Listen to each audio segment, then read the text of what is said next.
Bien sûr, mais assez poussé la biso d'Akumuda. Comme ça, bah soit na bon bah discuter na la raison. Bah soit na né bembete. Puis kasi oh ya sala ki o soit na. O soit na né bembe. Ntakufa na répondre. Émission passée il a c'est là 4 ans. Qui nous a tout congolais tout atala yango ayebi yango. Il est tala na bango. Et puis sous pasteur muto tanya na oui, prophète Denis il y a des prophéties au pape c'est ça la malelo. Maman langa, je te dis la vérité. Baba tout le monde battait la actualité ni mamboui kende. Non. Avant de raisonner, betika pique mo. T'as coup facile n'ingo filer n'ingani. C'est nanga, ils a prophétie nanga. Ce sont des mensonges. Non, des mensonges comment? Bah juge ambassadeur nzambete. Bah bika Bible on invite. Toroé bah tu es bambouma malamu. D'abord et balbani. Bah vous êtes banzeta malamu bambouma nango. La Bible on am théologue.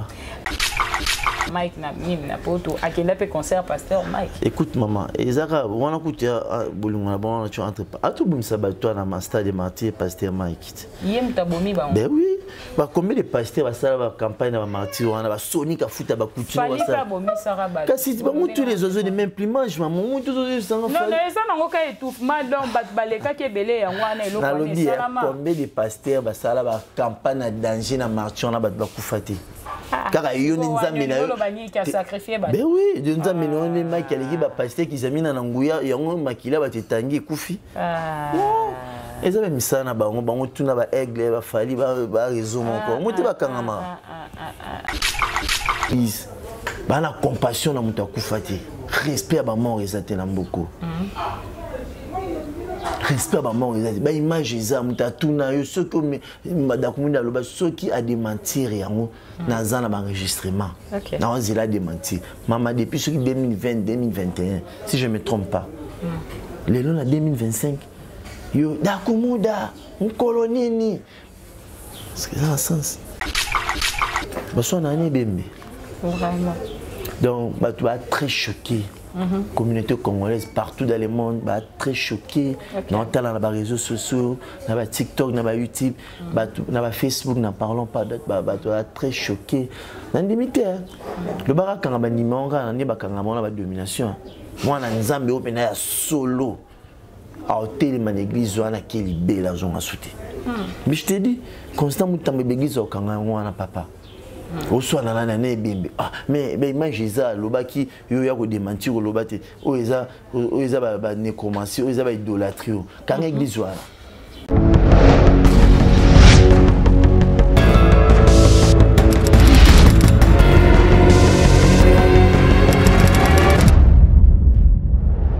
Bonjour bonsoir naba internet news tout balandaka Vision plus télévision avec votre humble servante Janine Kalanga, la souriante, autrement appelée maman chérie de la presse congolaise. Nalinga mingi to bakisaka mère triple et ça la kanga moi bien. Ba meilleur ve na batunyos tout balinga rangai balinga ka Vision plus télévision na sarabino beau aimer beau partager beau s'abonner massivement et beau commenter hein. Ba commentaire na bino ba remarque et ça la kabiso bien poto bonisa musala na biso tozoko ba toujours na ba analyse na biso par rapport ya ba actualité oyo ezoleka lelo ndenge mboka ezozika ba consort na ba confrère musu balobaka matière ya bio mikolo matière ya bio toko décortiquer na invité nanga o aza analyste avant de présenter bino invité nanga ya lelo nous ala ingratitude ya kopesa un grand merci d'abord à toi Bella Dinganga la patrona, merci beaucoup pour la confiance, un grand merci à maître Serge Lukemba, Blaise Malanda Showbuzz, Pichou Kanga de la France, Nana Lukoji, Moulouba Delix, copine ya Claudine Bolenge. Un grand merci à mes pasteurs, Mévé le meilleur Nabango, prophète Bénédicte Lemazola. Merci beaucoup à toi, le prophète Christian Lema, Cohen Saint-Père. Un grand merci à pasteur Timothée Kassonga. Merci beaucoup à tante Iselte Lema. Un grand merci aussi à toi, Grady Lunda, et à de gros bisous à mes enfants, ma mère Vena Bango, Denis Mwandavubu, Gloria Nde Lezola, Glody Chioyi Ndele, Grâce Malou Ndele. De gros bisous à vous, ma petite sœur chérie Rit Kalombo. De gros bisous à toi, Esaïe Strass et Pristi Kalombo, Bambo Tenabino, Ebele Bissika, Bozali Michael Adassa, David Olitodou de caractère, Solange Maïka SM La Réserve. De gros bisous à vous. Quand on a eu Tozo Stala, Tozo, comment dirais-je? Tozo analyser surtout par rapport à l'actualité nabino ya biso oezo le kamikolo yo na ozawana pona ko décortiquer on est invité na biso o yaza lelo na kombo ya Yannick Lobota. Yannick Lobota, maestro, maestro, hein, et gozala bien le brin qui goma a fungolelanga caméra na ngai o a sepel sabino na nzela ya bilili a présenté invité nanga. Bonjour et merveille. Merci, merci pareillement, merci. Merci beaucoup. Bonne santé. Oui, santé qui toko et puis na bonne santé ça bien. Merci beaucoup. À la grâce de Dieu, on est là. Allez. Boni hein ba fête yango na bi que toi na période il y a fait ba fête fin de l'année et les cas qui ndenge ni na ba fête na biso ezoko ba ndenge ni. Ouais, ça semble aller hein mboko le roi Kinsi chaud. To fêter pena pas comme ba précédent ba fête monsieur les cas. OK. Donc bunika na Angola Nzambe et les qui na Angola Nzambe. C'est bon, merci beaucoup. Gloire à Dieu, toza en vie, toza à bonne santé. Mingi bazui chance au tenzamba pesibiso donc eza grâce kola la baloba kezala ka volonté na biso mekola muka eza kangolu et utaka et panzambis. Sans plus tarder, tout le bela un peu d'actualité na biso o ezo lekalo na ebike ozalaka sur internet ou ebindenge mboka ezozika par rapport ya basali ya Nzambe. Mais premièrement toza non na matanga ya Sege Mignon Maniata o atika ki biso depuis le 19 janvier et le 19 décembre 2024 et toza lisusu na matanga ya pasteur na biso Christian Kimbugu suna ex d'Akumunda Newman et toza pe na actualité par rapport ya nini ya pasteur Mike Kalamba par rapport ya réaction na ye et na réaction ya Kofi Olomide na ba vidéo ozo circulé donc tant qu'humain na ebi ke oza chrétien na ebi religion noté oza protestant Mutabuda, Mutanini, et yebi kaka yo moto musulman. Premièrement, non, tokota non par rapport ya makambu, ya Sege Mignon, liwa na ye, tango izwa na position nini, eroyoka ki sango wana, tant que aza artiste musicien, opeto mesana ki na eto sepela ne aza ki ko sepeli sabiso, nanzela ya batterie na. Ouais, Sege Mignon Maniata, chef d'orchestre à BCBG. En tout cas, ça fait mal pour la génération Wenge. OK. La génération Wenge, on va vie, tout le monde va émerger, puis même papa chéri, Tilelo, Arsenal, il est qui presque bon. En tout cas, personnellement, il touche chacun. Il touche chacun. Il est bien, personnellement, mais on compte qu'à moi, on a Wenge. Clan Wenge mobimba to iba viona tout donc ça n'est pas si makasi dès to perdre viona en tout cas nzambe kana mtaibi nzambe naibi ko jiji baliwa ya batu. OK, merci beaucoup paix à son âme.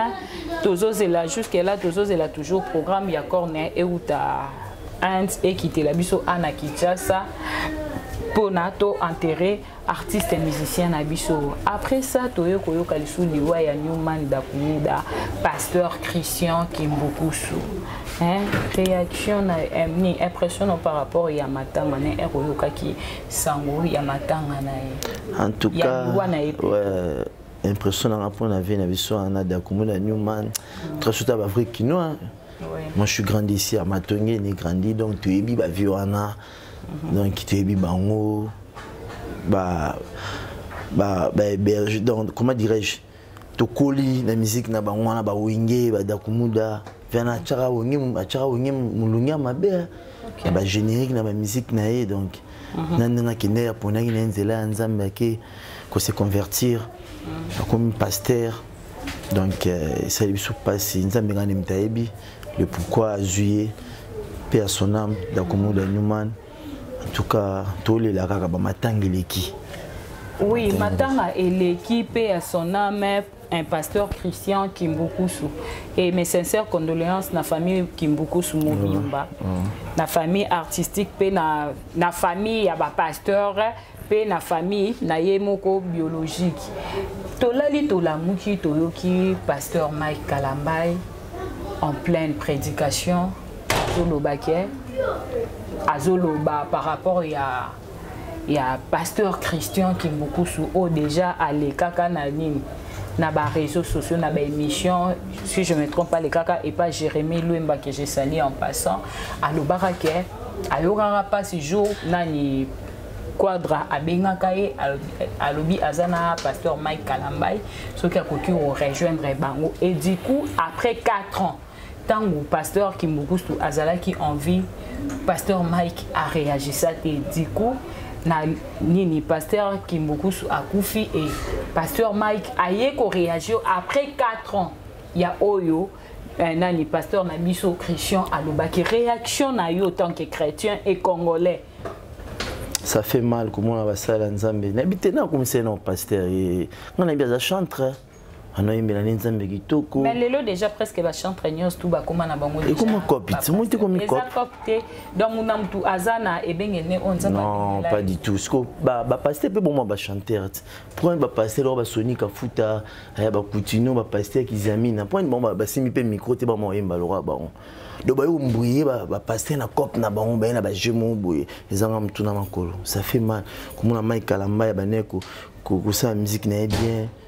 Du coup, à Kumbamoro, pasteur, tout ça. Et puis, on a tous suivi. Hein. Surtout la qui a une église. C'était le 31 décembre, on a habité. Na cher, un pasteur. Depuis tous ces temps, 3 ans ou 4 ans passés, depuis Dakumuda, Père son âme, le pasteur Dakumuda Newman, a salarié émission. Le pasteur Dakumuda, c'est le pasteur Christian. Christian Dakumuda, ok. Dakumuda, on a Linda, Linda. Ouais. Biso tout total l'émission, on a pasteur Christian. A répondu à a été pour Nanine, pour Bango tout bazala qui en vie. Pasteur Christian, qui aime beaucoup son frère, non. Il faut que Baba vienne à Biso. Pasteur Christian qui aime beaucoup. Elle avait passé à la télé, ça date déjà 4 ans passés. À l'obas, on a enregistrement. Ce qui a moyen, Mike Kalambay, tout ça, de mentir, mais avant d'abord, pendant 4 ans, on répond les bébés. Et puis, on a cher en église. Est-ce que mon sens est kitaka? Du coup, on a pas eu sous aussi, on a toujours respecté place lien sacré, parce que Saint-Esprit kitaka. En tout cas, ça fait mal. Pasteur Mike, on a bien pasteur, tes frères Mike Kalambay. Pasteur, il a choqué toute une communauté congolaise. Partout dans le monde, tout a choqué. Bon, on a bien mission. Les osales, les macaques, les zoloba, alobi sibatu. Une fois dans l'anda, nani Kofiolo Midi, il avait dit une émission quelconque, ceux qui à Kotalo là. C'est que Mike Kalambay à Kotalo là, c'est qu'il est fait automatiquement ça nini à Kotalo là. C'est que au moins c'est ce que le Mike Kalambay a eu mission en été. Alors il y a sous Kofi Akufa.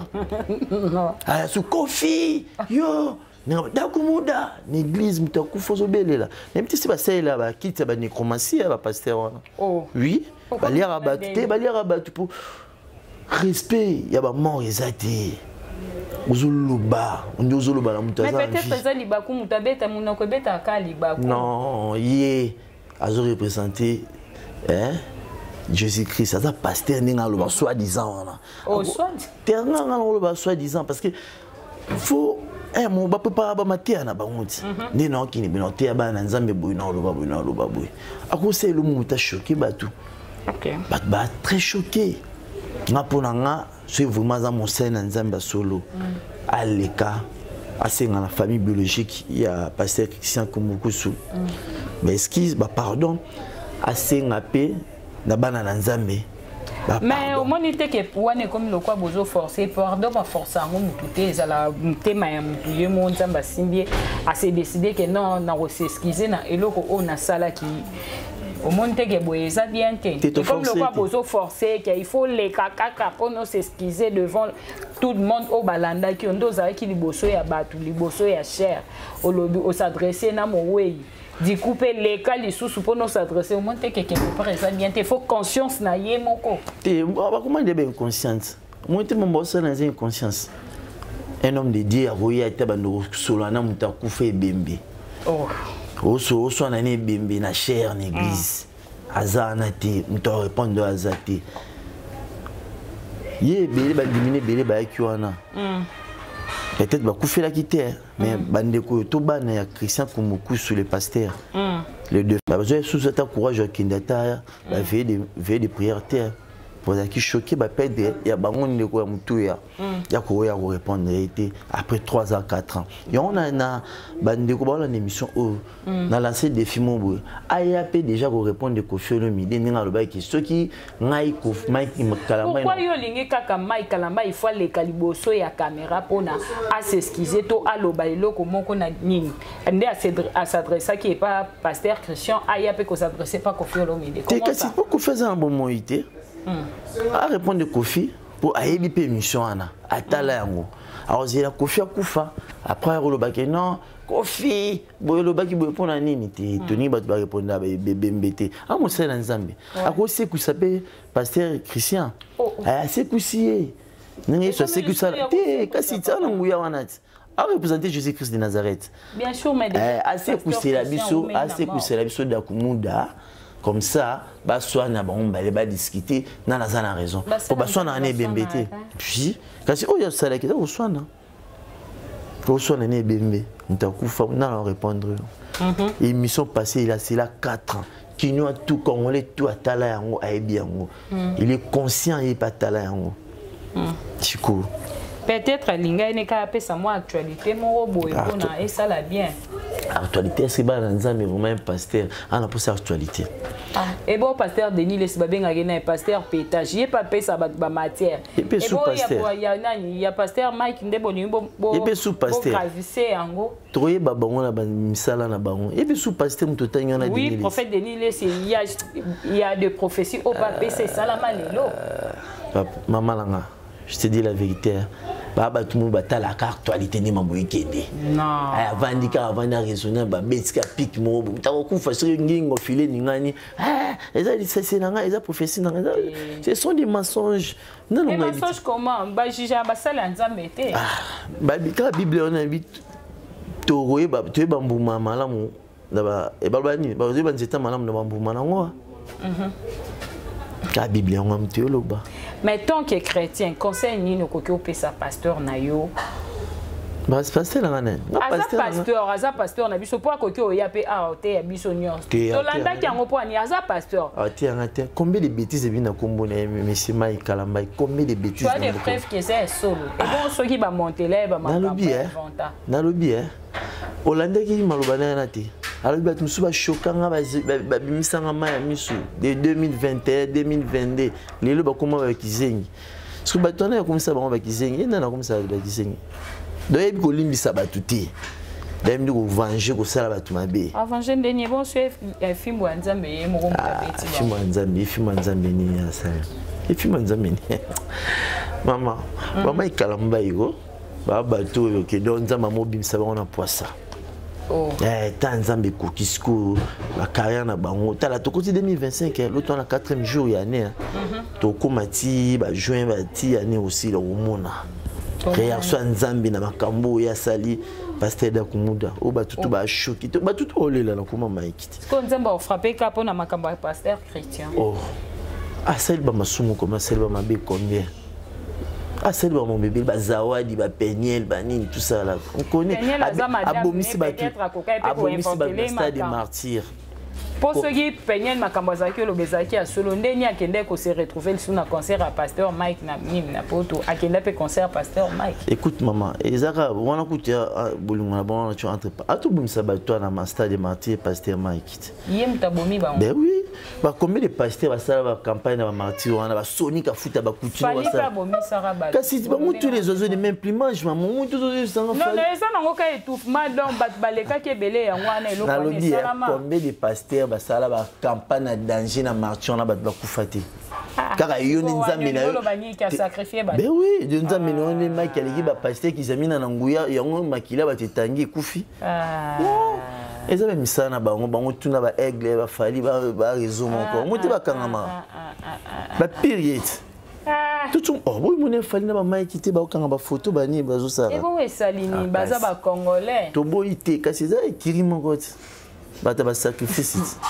En tout cas, si ça n'a pas de bah sacrifice donc peuple congolais qui n'a pas de bah quand muninga nendo qui yo neni nozo confirmer c'est que yo pour na cholo ba bible loba to ye ba nzeta malamu na bambuma nango tozo mona makambo ba on sala par rapport à basala nzambe mususu martyr ngo bandi lelo pa na ba maikala mbaite combien de campagnes sonika futa sala 7 à 7 les 8 à 8 yo ramta kufa plein craqué ba continue ba plein craqué ba kizamina de yene fo Alexis Nzamena leki mais technologie évolue et avance peut-être à l'époque ndenge le biso to koma na ba YouTube to koma na ba TikTok ezala ki bongote on comprend ça n'a rien à voir mais peut-être bango pe basala ba dégâts coûte koleka bango mais eloba mati ya bango ce que ezoloba par rapport à technologie ba image joine za na ba YouTube. Mais même je ne sais pas si on concert, ba beta, ba kofi, tout, ba papa, ba jibi, exact. Mais moi j'ai ba continuer là, ba kizami, ba Sony, exact, ba YouTube, ba tu atala amour, exact amour. C'est que tu prends ba plein, comprendre? C'est que ba tu akalani ba danger, pour les réseaux sociaux, ça a raté moment la plein craqué, mais tu pas d'aïté. Mais bien les réseaux sociaux, plein moi comme sous donc publicité belé ba koufi. Donc c'est pas bien. On a pendant quand on a il a tapé à côté, bala nzambe tout, bala passe dans mon thème. C'était pas le moment. Mon silence n'a gardé silence. Atumsu banga ba pourrier. Ah msusu da kumuda akosela makambo. Yo zeli mutakufi ndo yo répondre mutu.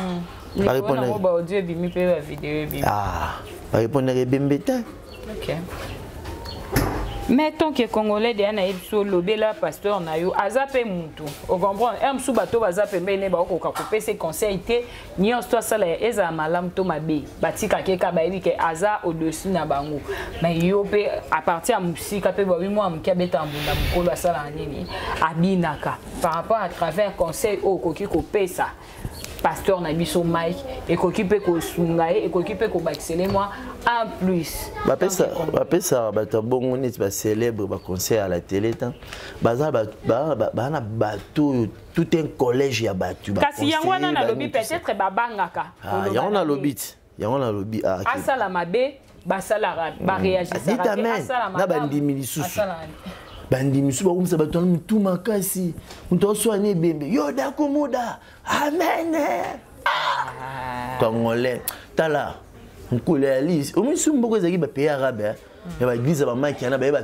tumbi yango oh là là je te dis en tout cas son excellence Constant Mutamba so Holanda to ba conseiller no ba Holanda ba église ministre de justice fatala pe ba église bata pe ba église ba na compassion na mutu akufati respect à ma mort exacté beaucoup. Respect à ma mort exacté. Bah image ça muta tuna yo ce que madakumunda loba ce qui a démentir yango na zana ba enregistrement.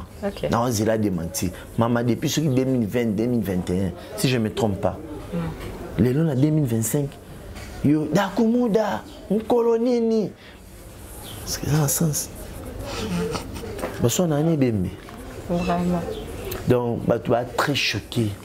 Communauté congolaise partout dans le monde, bah très choqué. Dans les réseaux sociaux, dans les TikTok, dans les YouTube, dans les Facebook, n'en parlons pas d'autres. Tu vas être très choqué.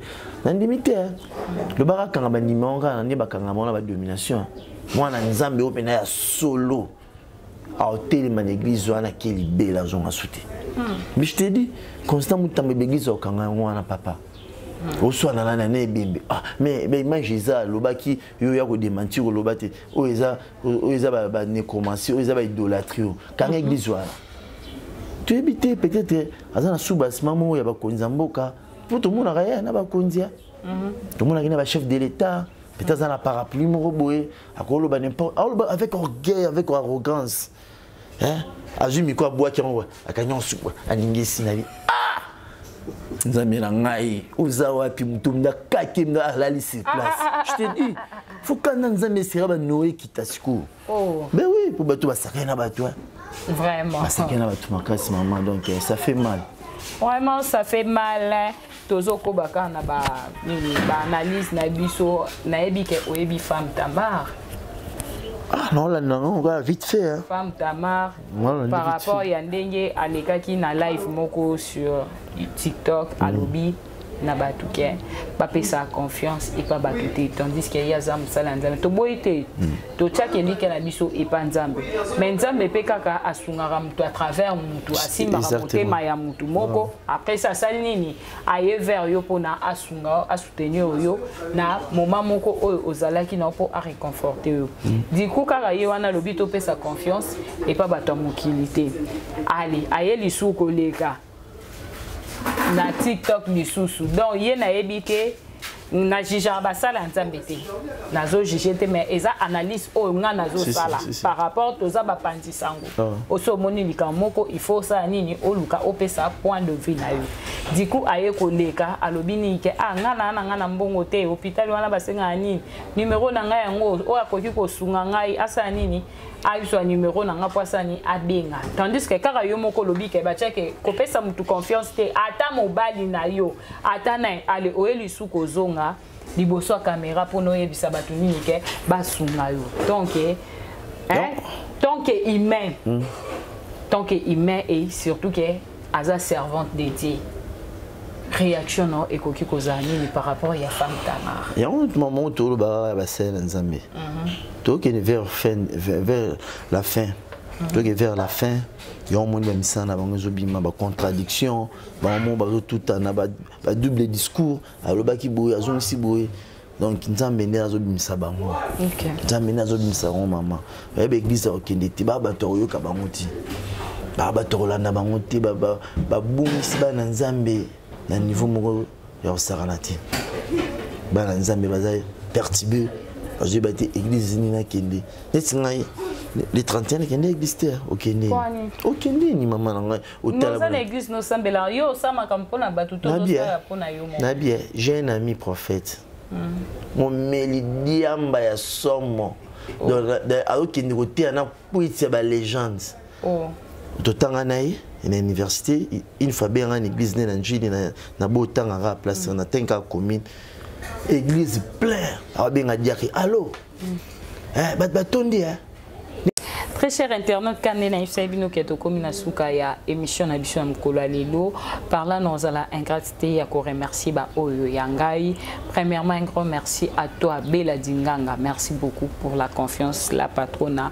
Merci beaucoup à Maître Serge Lukemba, Blaise Malanda Chaudeuse, Pichou Kanga de la France, Nana Lukonji Moulouba Delix, copine ya Claudine Bolenge. Un grand merci à toi, prophète Bénédicte Lemazola, prophète Christian Lema, Cowen Saint-Père. Un grand merci aussi à toi, le pasteur Timothée Kassonga. Merci beaucoup à toi, Grâce Lundaya, de gros bisous.